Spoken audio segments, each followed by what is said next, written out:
이 영상이 불편하게 느껴진다면 지금 이 영상이 꼭 필요하다는 뜻입니다. 우리는 돈 버는 법은 배웠지만 가난해지는 법은 배운 적이 없습니다. 하지만 현실에서는 많은 사람들이 매일 스스로 가난해지는 행동을 반복하고 있습니다. 왜 나만 항상 돈이 부족할까요? 사실 가난은 돈이 없어서가 아니라 습관에서 시작됩니다. 오늘은 평범한 사람들이 무의식적으로 반복하는 가난을 부르는 행동 5가지를 이야기해 보겠습니다. 과연 당신은 몇 개나 해당될까요? 오늘 하루 참으로 고생 많으셨습니다. 지금 이 시간은 오로지 나 자신만을 위한 시간입니다. 하루 종일 우리를 짓누르던 책임감, 가족에 대한 걱정, 그리고 알 수 없는 미래에 대한 불안까지 잠시 저 문 밖에 내려놓으셔도 좋습니다. 우리는 인생의 절반을 넘어 이제 황혼이라 불리는 시간을 걷고 있습니다. 젊은 날에는 앞만 보고 달렸습니다. 가난을 벗어나기 위해, 자식들을 입히고 먹이기 위해, 남들에게 뒤처지지 않기 위해 치열하게 살았습니다. 그 덕분에 우리는 많은 것을 이루었지만 동시에 많은 것을 소진하기도 했습니다. 밤이 깊어지면 가끔은 텅 빈 마음이 찾아오곤 합니다. 내가 잘 살고 있는 것일까? 남은 생은 평안할 수 있을까? 특히 경제적인 문제는 나이가 들수록 더 예민하고 두려운 주제로 다가옵니다. 단순히 돈이 없다는 공포가 아닙니다. 돈이 없음으로 인해 내 존엄이 무너질까봐, 자식들에게 짐이 될까봐, 혹은 사람들에게 잊힐까봐 두려운 것이죠. 하지만 너무 걱정하지 마세요. 오늘 밤 우리는 시대를 뛰어넘어 한 스승을 만나러 갑니다. 조선의 대학자이자 누구보다 파란만장한 삶을 살았던 다산 정약용 선생입니다. 그는 인생의 가장 높은 곳에서 가장 낮은 곳으로 추락해 보았던 사람입니다. 부와 명예를 모두 잃고 머나먼 유배지에서 홀로 지내며 진정한 가난과 진정한 부가 무엇인지 뼈저리게 고민했습니다. 그가 유배지에서 촛불 심지를 돋우며 써내려갔던 편지들. 그 속에 담긴 지혜는 수백 년이 지난 지금 우리네 삶을 비추는 등불이 됩니다. 오늘 우리는 정약용 선생이 경고한 가난을 부르는 5가지 행동을 하나씩 짚어보려 합니다. 이것은 단순히 돈을 아끼라는 잔소리가 아닙니다. 마음의 가난을 막고 노년의 품격을 지키며 끝까지 인간답게 살아가기 위한 삶의 지침입니다. 마음을 편안하게 가지세요. 이야기를 듣다가 스르르 잠이 들어도 좋습니다. 그저 흐르는 물처럼 이 지혜가 당신의 무의식 속에 스며들기를 바랍니다. 전라남도 강진, 낯설고 물설은 땅. 다산 정약용이 유배 생활을 했던 곳입니다. 한때 임금의 총애를 받으며 정조의 곁을 지켰던 그는 하루아침에 죄인이 되어 척박한 땅으로 내몰렸습니다. 그가 머물던 초가집 방 한 칸은 습하고 좁았습니다.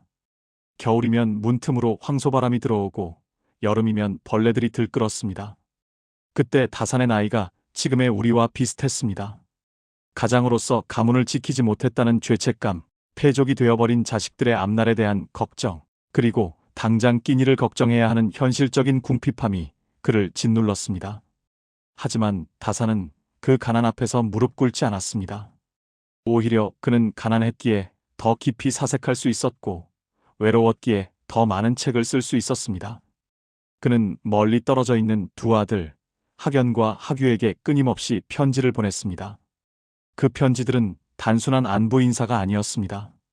가문이 몰락해 가난해졌다고 해서 마음까지 가난한 사람이 되어서는 안 된다는 아버지의 절절한 호소였습니다. 다산은 말합니다. 가난한 자가 부자가 되기는 어렵지만 부자가 가난해지는 것은 한순간이다. 재물은 똥거름과 같아서 한 곳에 모아두면 악취가 나지만 밭에 골고루 뿌리면 거름이 된다. 그는 자식들이 당장 벼슬길이 막혀 가난하게 살지라도 정신의 기품만은 잃지 않기를 바랐습니다. 재물이 없어서 불편한 것은 잠시지만 생각이 가난하고 행동이 천박해지면 영원히 가난의 굴레에서 벗어날 수 없음을 경고했습니다. 오늘날 우리의 모습은 어떤가요? 우리는 겉으로 보이는 아파트 평수나 통장 잔고로 가난을 정의하곤 합니다. 하지만 정약용 선생은 말합니다. 진짜 가난은 스스로를 지키지 못하는 행동에서 비롯된다고 말이죠. 지금부터 다산이 아들들에게, 그리고 시대를 건너 우리에게 전하는 5가지 경고를 천천히 살펴보겠습니다. 자식에게 모든 것을 내어주는 마음입니다. 다사는 자식 사랑이 지극했습니다. 하지만 맹목적인 사랑은 경계했습니다.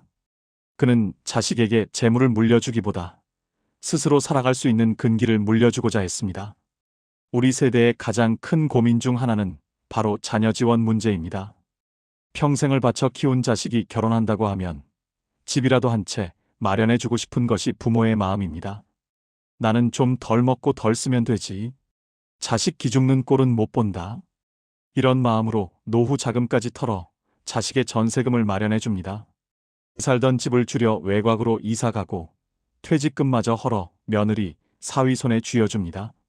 하지만 여러분, 냉정하게 생각해 봅시다. 이것은 사랑이 아니라 나와 자식 모두를 가난으로 이끄는 지름길일 수 있습니다. 정약용 선생은 근검을 강조하며 분수에 넘치는 지원은 자식의 자립심을 해친다고 했습니다. 현실을 볼까요? 부모가 모든 것을 털어 결혼을 시켰습니다. 처음에는 고맙다고 합니다. 하지만 시간이 지나면 그 고마움은 희미해지고 당연한 권리가 됩니다. 오히려 부모님이 편찮으셔서 병원비가 필요할 때 자식들은 부담스러워합니다. 자식들이 나빠서가 아닙니다. 그들도 그들의 삶이 팍팍하기 때문입니다. 더 큰 문제는 관계의 악화입니다. 무리해서 도와주고 나면 부모는 보상 심리가 생깁니다. 내가 너희 집 해줄 때 얼마를 보탰는데? 이런 마음이 들면 며느리가 사온 옷 한 벌, 사위가 바꾼 차 한 대가 곱게 보이지 않습니다. 돈 없다더니 저런 건 잘도 사는구나. 이런 서운함은 결국 잔소리가 되고 고부 갈등, 장서 갈등의 불씨가 됩니다. 며느리 눈치를 보며 내 집 드나들듯 못하는 상황. 손주 용돈 줄 돈이 없어 명절이 두려워지는 상황. 이것이 바로 노년의 비참한 가난입니다. 다산의 지혜를 빌리자면 자식에게 줄 수 있는 최고의 유산은 부모가 스스로의 노후를 책임지는 모습입니다. 자녀의 결혼은 자녀의 힘으로 시작하게 두세요. 조금 부족하게 시작해야 부부간의 전우애도 생기고 돈의 소중함도 압니다. 내 노후가 안전해야 자식에게도 짐이 되지 않습니다. 자식에게 다 퍼주고 빈 껍데기만 남는 것은 자식을 위한 길이 아니라 자식에게 훗날의 짐을 지우는 행동임을 기억해야 합니다. 두 번째 경고는 남의 눈을 의식한 허례허식입니다. 다사는 유배지에서도 의복을 단정히 하고 자세를 바르게 했지만 사치와는 거리가 멀었습니다. 그는 거칠애에 목숨 거는 양반들의 문화를 강하게 비판했습니다. 망하는 집안은 반드시 사치로 인해 망한다. 라고 경고했지요. 지금 우리의 모습은 어떤가요? 나이가 들수록 이상하게 남의 시선이 더 신경 쓰입니다. 동창회에 나가면 친구는 강남 어느 아파트에 산다더라. 누구는 외제차를 뽑았다더라 하는 소리에 마음이 흔들립니다. 자식 결혼식은 남 부끄럽지 않게 호텔에서 해야 하고 예단과 예물도 남들 하는 만큼은 해야 직성이 풀립니다. 이것이 바로 허례허식입니다. 실속은 없고 껍데기만 화려한 것. 이 허영심이 노년의 지갑을 얇게 만들고 마음을 병들게 합니다. 은퇴 후 소득은 줄어드는데 씀씀이를 줄이지 못하는 분들이 많습니다. 현역 시절의 체면을 유지하기 위해 무리하게 골프 모임에 나가고 비싼 술값을 계산합니다. 집에 돌아오면 카드 명세서를 보며 한숨 쉬지만 다음 모임에 나가면 또다시 내가 낼게를 외칩니다. 이것은 자존감이 아니라 불안감의 표현입니다. 돈으로 내 존재감을 확인받으려는 슬픈 몸부림이죠. 정약용 선생은 말합니다. 진정한 위엄은 비단 옷이 아니라 맑은 정신과 단정한 태도에서 나온다. 남에게 보이기 위한 삶을 멈춰야 합니다. 아파트 평수가 나의 인격이 아니고 타고 다니는 차가 나의 인생 성적표가 아닙니다. 남의 눈을 의식하며 쓰는 돈을 나를 위해 쓰세요. 나의 건강, 나의 취미, 나의 평안을 위해 쓰는 돈은 아깝지 않지만 남에게 과시하기 위해 쓰는 돈은 밑 빠진 독에 물 붓기와 같습니다. 진정한 품격은 검소함 속에서 빛납니다. 낡은 옷을 입어도 당당하고 소박한 밥상 앞에서도 감사할 줄 아는 태도. 그것이 우리를 가난으로부터 지켜주는 방패입니다. 세 번째 경고는 원망과 불평으로 사람을 쫓아내는 입술입니다. 다사는 말의 중요성을 누구보다 강조했습니다. 그는 아들들에게 말을 많이 하지 말라, 분노를 입 밖으로 내지 말라고 거듭 당부했습니다. 유배 생활의 억울함이 얼마나 컸겠습니까? 하지만 그는 그 억울함을 세상에 대한 저주로 쏟아내는 대신 학문으로 승화시켰습니다. 나이가 들면 몸이 아프고 마음이 약해져서인지 말의 가시가 돋기 쉽습니다. 세상이 잘못 돌아간다. 정치가 엉망이다. 요즘 젊은 것들은 버릇이 없다. 입만 열면 불평과 불만, 남 탓을 하는 사람들이 있습니다. 가만히 들어보면 그 말 속에는 내가 대접받지 못하고 있다는 서운함이 깔려 있습니다. 하지만 여러분, 부정적인 말은 가장 먼저 내 귀를 오염시키고 그 다음엔 내 곁에 사람들을 떠나게 만듭니다. 만나면 즐겁고 유쾌한 이야기를 하는 사람 곁에는 사람들이 모이지만 만나면 신세 한탄하고 남 흉보는 사람 곁에는 아무도 남지 않습니다. 사람이 떠나면 정보가 끊기고 기회가 끊기고 결국 고립됩니다. 고립은 정신적 빈곤이자 곧 경제적 빈곤으로 이어질 수 있습니다. 특히 배우자나 자식에게 하는 말을 조심해야 합니다. 내가 너를 어떻게 키웠는데? 너는 왜 그 모양이니? 이런 원망의 말은 가족의 정을 끊어놓습니다. 집안에 냉기가 흐르게 하고 자식들이 발길을 끊게 만듭니다. 외로움은 돈으로도 해결할 수 없는 가장 큰 가난입니다. 다산의 가르침처럼 입을 무겁게 하세요. 불평할 시간에 차라리 침묵하십시오. 그리고 입을 열어야 한다면 칭찬과 감사의 말을 하세요. 고맙다, 덕분이다, 미안하다. 이 세 마디면 충분합니다. 좋은 말은 좋은 기운을 부르고 그 기운이 결국 사람과 복을 불러들입니다. 네 번째 경고는 배움을 멈춘 고집입니다. 다산 정약용은 환갑이 넘은 나이에도 책을 놓지 않았습니다. 그는 죽는 순간까지 배우고 탐구하는 자세를 잃지 않았습니다. 그에게 배움이란 단순히 지식을 쌓는 것이 아니라 세상의 변화를 읽고 자신을 새롭게 하는 과정이었습니다. 현대의 노년에게 가장 위험한 것은 더 이상 배울 것이 없다고 생각하는 오만, 즉 고집입니다. 내 나이에 뭘 새로 배우나? 살던 대로 살다 갈란다. 이렇게 생각하며 세상과의 담을 쌓는 순간 우리는 급격히 늙고 가난해집니다. 요즘 세상은 너무나 빨리 변합니다. 은행 업무도 스마트폰으로 하고 식당 주문도 키오스크라는 기계로 합니다. 배우려 하지 않으면 당장 밥 한 끼 사 먹기도 힘들고 내 돈을 관리하기도 어렵습니다. 자식들에게 물어보는 것도 한두 번이지 나중에는 눈치가 보여 묻지 못하게 됩니다.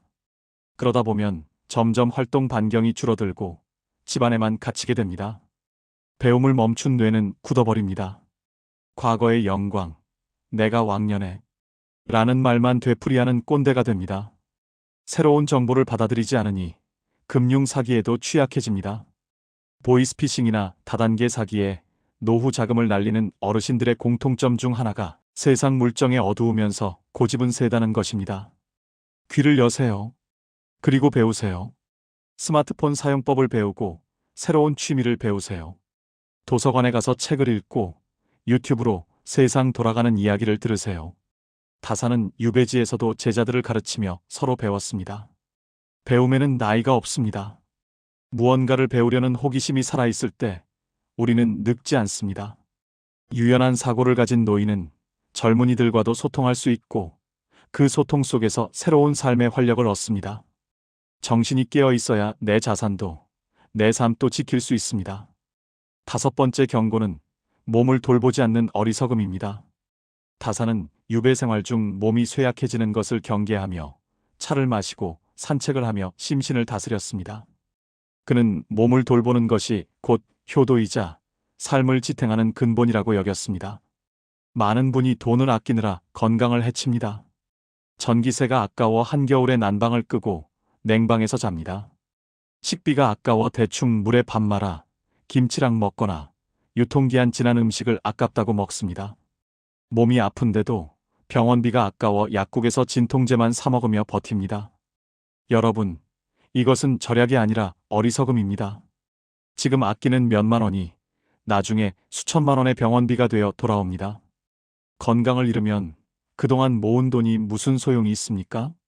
평생 모은 돈, 병원에 다 갖다 바치고 고통 속에서 생을 마감하고 싶으신가요? 가장 확실한 재테크는 건강입니다. 좋은 음식을 챙겨 드세요.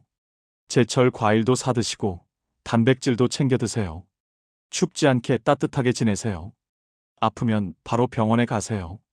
내 몸을 귀하게 여겨야 남들도 나를 귀하게 여깁니다. 궁상맞게 살지 마세요.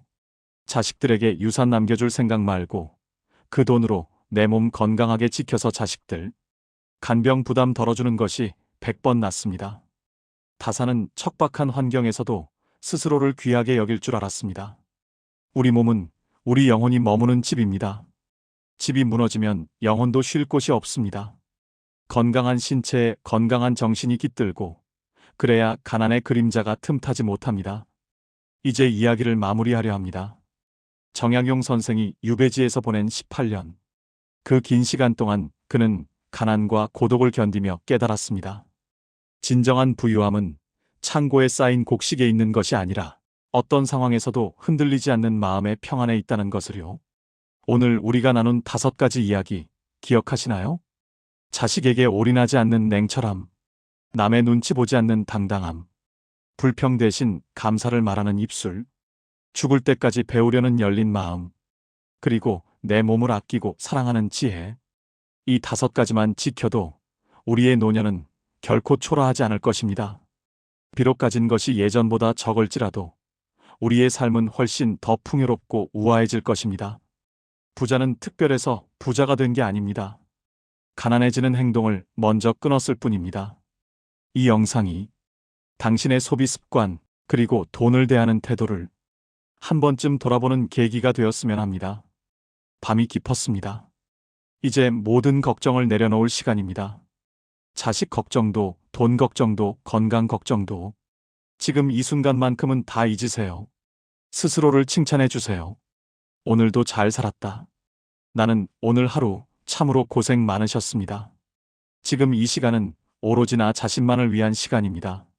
하루 종일 우리를 짓누르던 책임감, 가족에 대한 걱정, 그리고 알 수 없는 미래에 대한 불안까지 잠시 저 문 밖에 내려놓으셔도 좋습니다.